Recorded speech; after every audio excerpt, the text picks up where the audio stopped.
All right, guys. So welcome to another Scaling Brokerage podcast. We're super excited to have Byrne here, where he's going to be sharing with you guys his journey, how he started his brokerage, and hopefully share some key takeaways and ways that you guys can scale your business as well. So Clay, welcome. And if you don't mind, could you give everyone a quick introduction of yourself and your brokerage? Yeah, sure. So my name is Byrne. I'm in Austin, Texas. Actually, Tristan, I've got a team with, but I'm in the Keller Williams Realty thing, right? Just being particular with the words. So I own the Byrne Real Estate Group. I've been in the real estate industry since about 1996 when we had fax machines and pagers and 2 cell phones and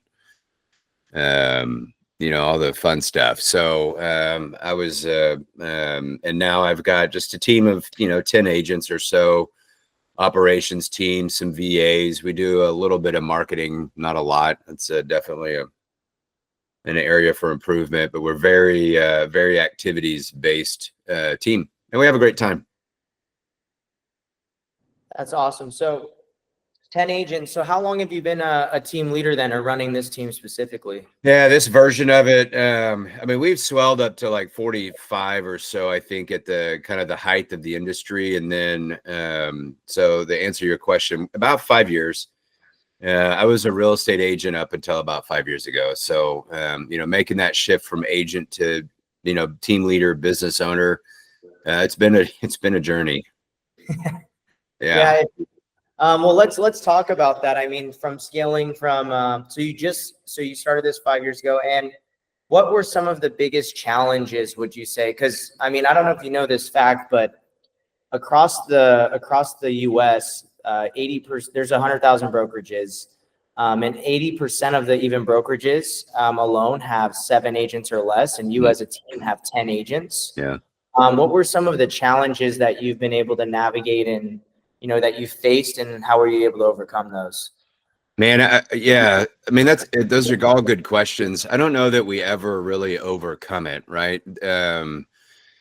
Because things change so rapidly. We just kind of adapt, and I think as we go along, we figure out who we are and who we like to. I don't want to say that, and who we want to. Who we want to be when we grow up, I think. And that just like it naturally evolves into, then you start getting more like-minded people around you. When we had 40 something agents, we heard every excuse in the book about why or why not something was happening or not happening. And we just kind of learned,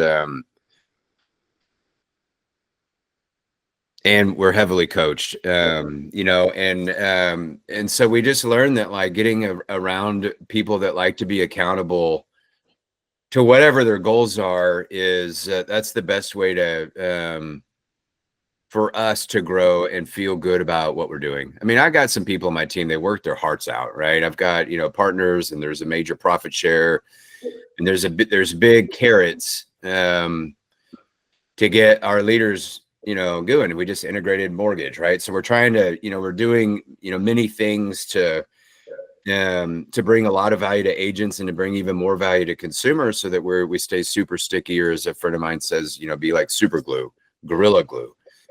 But man, we've gone through we recruited anything and everything. And then we learned to slow that down a little bit, because you get that anything and everything, and it takes a lot of time to navigate and to manage. I may or may not be answering your questions, but no, it definitely is. I mean, because there's a lot of people who may be attracting anything and everything right now, and it's good to hear the insight from someone. So like when you've hired 40 agents, so you've scaled it down to 10. Is that correct? Yeah. So we went down smaller than that, and then recently we got back into recruiting again. So we had to it was just me and like a buyer's agent. She had a couple of assistants.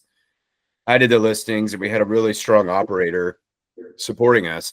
And then I walked in the office one day, and it was great, man. We were making tons of money. We were helping at a high level. And it was great.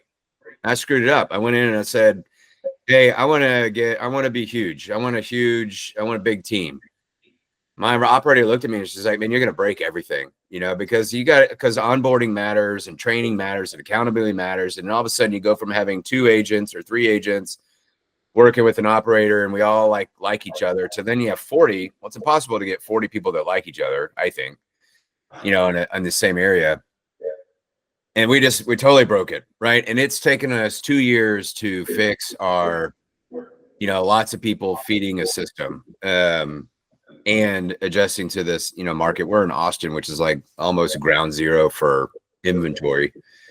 But we figured it out, or we're figuring it out. And so then we started recruiting again. We just started 4 more started a couple of weeks ago. We're going to have 4 more start. So every 8 weeks we start 4, because that's about what we can handle at any given time. And we get them into production. We support like their business growth, their database. You can't substitute them talking to their people, but you can do everything else for them. Yeah. If you want to, right? And we essentially do. So we just make it easy. I want my agents in production. I want them talking to their people, right? And then we have incoming leads, and we have some. You can get certified to earn those, and but it's like for somebody who's coming into the industry, we've had many people switching. Like I've got some moms that are, or more senior people like coming into the industry, and they're like, well, we like what you do, and we reward them for their own activities, or if they take our leads, we put appointments on their calendar and they're certified in our listing process and our buyer process. And they can just kind of jam their pipeline full of people that they may or may not have this deep relationship with, but they can still serve them at a high level. So we can get people into production, but they got to work. Yeah, they got to come in, and they got to and they have to come do our stuff. And we learned over time that that's what's important to us. We want to be around people that want to improve their lives and other lives, and like are willing for us to help them grow personally and professionally. Because real estate will do that too, man. It'll turn. I mean, I'm 49. Like I look like I'm 69. Real estate will age you quick, man. I would have guessed younger. You're doing nice, yeah. But it's. I mean, if you let it, this industry is like, it's wildly rewarding too. I mean, you have no idea who you're going to be on the other end of it. And if you're paying attention, like you learn so much. Yeah. And I heard you mention a few things that that's something that we talk about a lot on these shows too, is like providing other opportunities out there, not only for yourself, but the agents too, like the mortgage, title, investments and all of that stuff. So, yep. So, okay. So I heard you say you're ramping up 4 agents a week right now. Is that or a month? I mean, it's every 8 weeks we start 4. I'm sorry if I misstated that. Oh, no, you're fine. I might have misunderstood. So 4 agents every 8 weeks. How are you attracting? Because a lot of people that are, listen to these episodes, they want to attract more agents to their team, their brokerage. How are you going about finding these 4 agents? So I started about 2 years ago. I started being more intentional about recruiting. I took my foot off of the accelerator this spring because like we weren't ready. But we've just put it back on. So an email campaign. So I've got almost every agent in Austin. I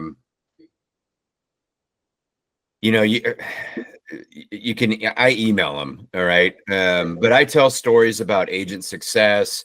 I have a podcast. It's not near what yours is at all. I'm not very active on Facebook, but my sign is most of the time, my for sale signs are everywhere. And I've been around for a long time. We got over 1,005. Like we got, social online proof, because by and large, we're pretty good at what we do. So I keep talking about like the success that the agents are having and some of those stories, and they're pretty simple.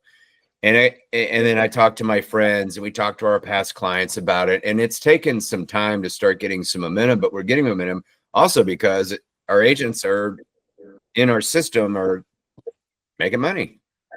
Mm-hmm. Right. And so I choose email to get the message out. Email. Gotcha. And so for anyone who's maybe like getting started with those emails, are you just getting the emails from all the agents in area, or have you collected these emails in a specific way? The secret to that.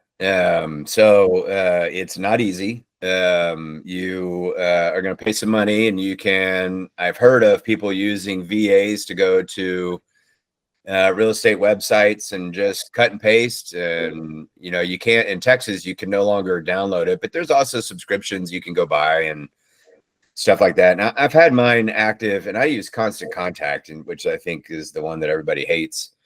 But I get over 50% open rate. I get a high click rate. I've been using that for a long time. So that's probably what's helpful.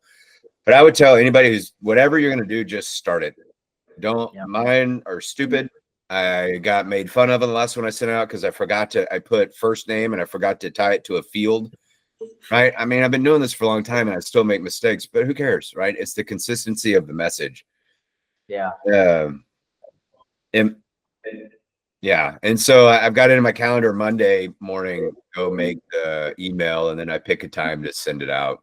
But I think Loan for Wolf Technologies has a subscription you can do.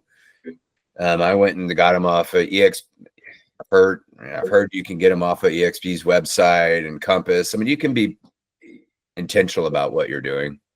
Yeah, definitely. With Ben Keller Williams too. I mean, dude, people make money with us. Yeah. So I'm like, and agents right now, especially, are like, I want to make money. I don't care what flag I'm flying under. I want to make money, right? Yeah. Yeah, you actually, the Constant Contact, I've talked to people who've had lists of, 10, 20, 50, 100,000. And when you start getting those bigger lists, Constant Contact's probably the best software, I think, when it comes to open rate, especially when you have over like 10,000 contacts. Usually all the other ones are just going to go to spam, deliverability goes down and everything. So I think, and it matters. I think obviously, like if you're in Dallas or where are you located? We're in Phoenix. If you're in Phoenix and people know you've been around, they've seen your sign or your last name or whatever, like if you send them, even if it goes into spam, I still look at my spam list before I delete it all just to see if I'm missing something. Right. So people are still going to open it. But I mean, Constant Contact's simple. It doesn't integrate with all these other things. So you got to spend a little time doing stuff, but you're supposed to keep it simple anyways. Yeah. So do you do these weekly, monthly, or? Generally weekly. I used to do it more a week and then less a week. And then, but once a week. We have a newsletter that my DO wants us to start doing now because we have so much stuff going on. So that'll get integrated into it also. So that'll be, 2 times a week. If any of your listeners want to see our stuff, it's so simple. I use ChatGPT, I'm like, talking Tony Robbins' voice, talking my voice, because you can train it to do that, right? And this is the point I want to make. Rocky's got a $4 million listing. Let's brag about that and talk about it happens, and it just lines it out. And I just put a link in there. Like my wealth advisor gives me emails once a week, and I dump his in there, and I'm like, copy this format because it's real simple and straightforward, Yeah. That's such a great tool, what you just said too, because I think with like the AI, it's, if you know how to use it correctly, like I'm subscribed to so many email lists now, just because if I see an email and I really like it, I'll just tell it to write. I'm like, hey, I love this, I love this email framework. Here's my offer. Here's what we offer. Yeah. Just speak about my offer in their language. It's amazing to just watch it write the same exact thing. Like oh man. Less. Yeah. And you got to like tweak it a little bit. Yeah. You send it back a few times. So yeah, it's helpful. Yeah, it's helpful. I mean, it's pretty dynamite actually. We've started using Motion AI for our calendar stuff, and that's almost overwhelming. It's so good. Yeah. Motion AI. Yeah, for calendaring, because you can type in your task, right, and it puts it on your calendar. And then so you have events in your calendar. I know we're way off topic, but you have your events in your calendar that you have to do, and then it slides in your high priority tasks in your white time, Mm-hmm. Which is helpful for us because you probably same thing. Like you got a to-do list. It's like this organic. It's like its own civilization, right? And it helps you just kind of keep track of some of the stuff. We like it, and it integrates with Google, and Yeah. Yeah, that's great. Instead of just piling up on a piece of paper, it's actually getting done on the calendar. I love that. Yeah. But then, it's like one more place to put stuff. That's awesome. Yeah. So back recruiting team size. So, our goal is to get to, I think 30 seems to be about the right number. I mean, like 30 people in production, not like, I think 30 probably by the end of next year. And I think 100 seems to be kind of the ultimate, but like we really like being around people that like to do stuff. We're big givers in the community. That has to be important to you also. When we have our first interview, Tristan, our first calls, like I'm so direct about what I expect. I tell them, I'm like, I'm trying to scare you a little bit, because if you're going to come in here thinking you're going to be able to Uber drive and do part-time and all that stuff, like we are not a good fit. Yeah. I got way too much invested in this system for you to make money, for you to be giving me excuses like that. And everybody says the same thing, right? Here's a couple of my favorites, right? I want to make 6 figures, right? Well, what number is that? 100,000. I'm like, all right, well, you just picked the lowest 6-figure number. So let's talk about that. Right. Yeah. Like, let's expand your brain a little bit. And then, the next one is like, well, I need to make money right away. And I was like, I get it, but it's going to take you 6 months, to make a couple of paychecks. But by 18 months, if you're paying attention, you're going to be making more now than you ever have before. And by year 3, your database, your most valuable asset is your database that you'll have in your life, right? Your relationships. Like you pay attention to that stuff and like you're set for life, right? But you got to work at it a little bit. It's not like it happens tomorrow. Yeah, I think you made a great point too, because my partner Alan, he has a brokerage. He's hired over like 400 agents now, but one of the biggest things he's learned is he doesn't, the part-time agents aren't, you're either all in or you're not. Right. So, but we went through that phase where we were like, well, I just need so many bodies. I'll do the part-time thing. Right. Mm-hmm. And the interest rates went up and like everything fell apart. Yeah. And then, and then you spend so much time with those ones, because when they have time, that's when they reach out to you to say, hey, I'm ready now. Yeah. And then you're like, oh. Well, I missed that class. Can we do it another time? And you're like, no, man, I'm going too fast. Yeah. Yeah, that's awesome. When I say everything fell apart, like just like the systems to manage people that aren't paying attention, like that's what fell apart. Yeah. Because you're focused on the people that are, reciprocating the time and the activities. Absolutely. Yeah. So you're hiring the 4 agents. So for anyone who's looking to scale their brokerage or team, kind of the same route, like 30 agents, eventually 100. What's your plan as far as like recruiting? I know you said you're like actually putting time back into it now. Are you going to be doing emails? Are you doing anything else in addition to start attracting more agents? I don't think so. I think everything else will be a B priority. The emails and then the story that's getting out. There's a big push in recruiting, so a lot of people are talking about it and kind of paying attention to it. And this is the time of year too you may have missed it already, but this is, everyone's trying to reset for the first of the year. But we think like when we train, we are in it with them for, 3 hours a day. Then they go out in the field and they preview houses and knock on doors and they do all these things. And they come back and report the next day. And we just have this like experiential process. And we're just gonna, we just document it right now and we'll send out the emails and we'll see what happens. The people at Keller Williams, they send us some recruits too. And then my sphere, okay, so I email and I talk to them about agents also. I coach football and baseball, basketball. I'm on a board at RBI Austin. I'm out there. It used to be for agents, you're like, hey, who do you know you can help buy and sell? And I'm like, hey, who do you know wants to change your life in real estate, right? Yeah. Who wants to be an agent? So, I probably do that too, but I don't track, like I got to ask 5 times a day and all that stuff. Yeah.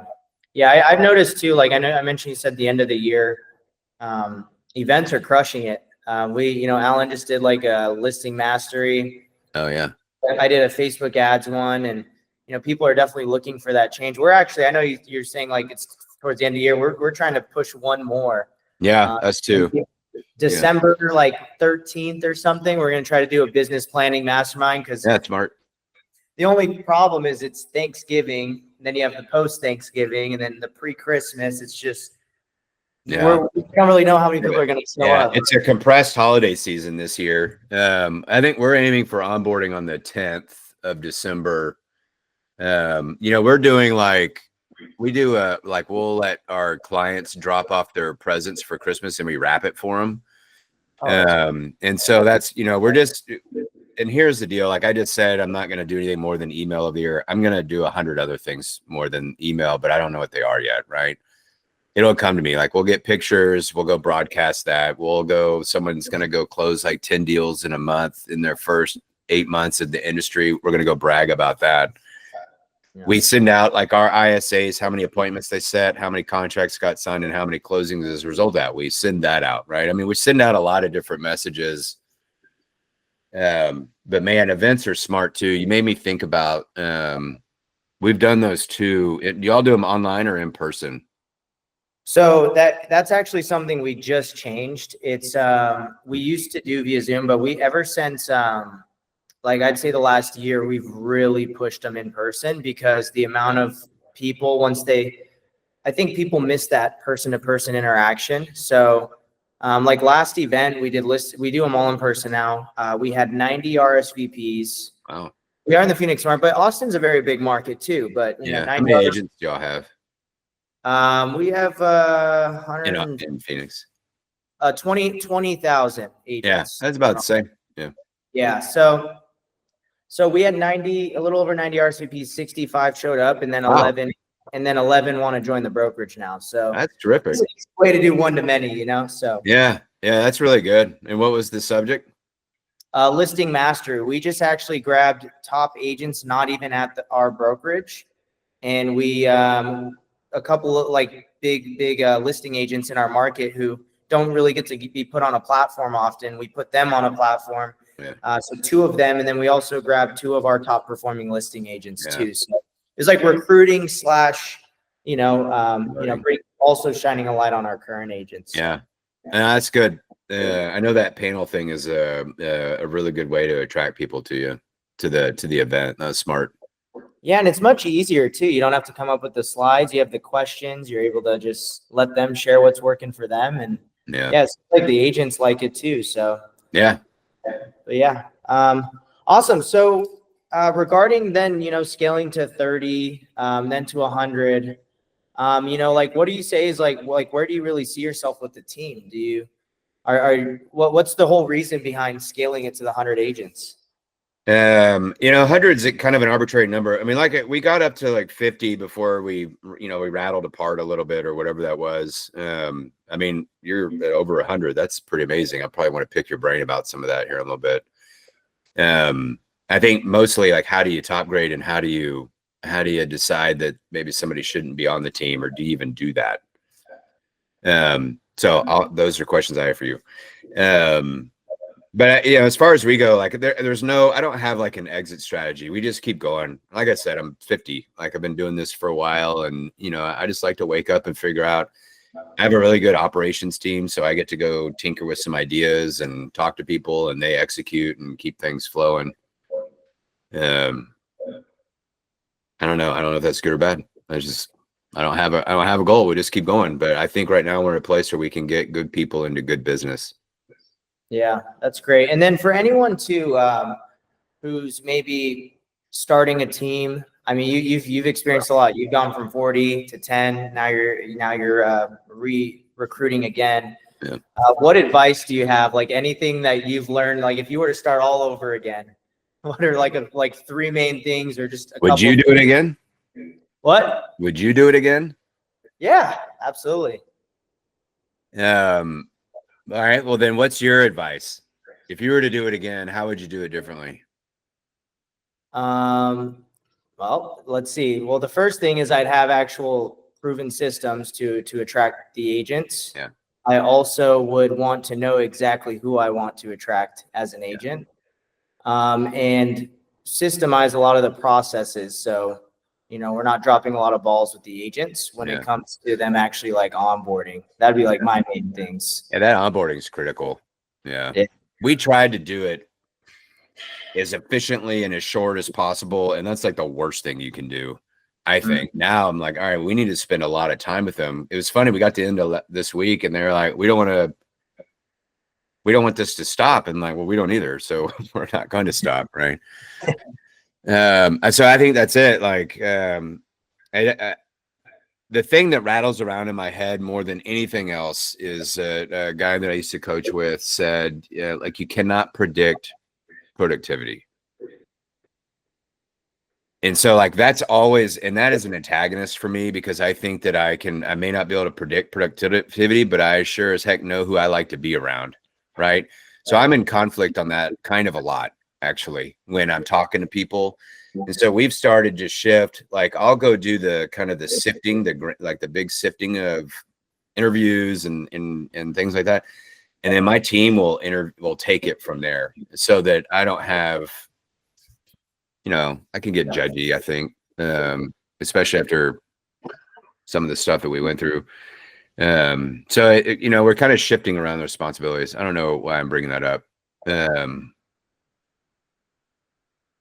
The three things: make sure your onboarding system's good, your training, so you got to give them into productivity, they got to stay in productivity, and they got to be open to coaching. Awesome. Yeah, no, I think those are three great points. Especially with the coaching side of things. I mean, that's one of the biggest things I feel like is, you need to give them like a clear pathway when it comes to growing. It can help streamline a lot of stuff too when they're just coming on board and everything. It's important that they know exactly what to do and what the next steps are to scale their business. So awesome. All right, Clay. Well, I appreciate you hopping on today for the Scaling Brokerage podcast. I'm contributing to basically every brokerage owner and team leader who's listening to this.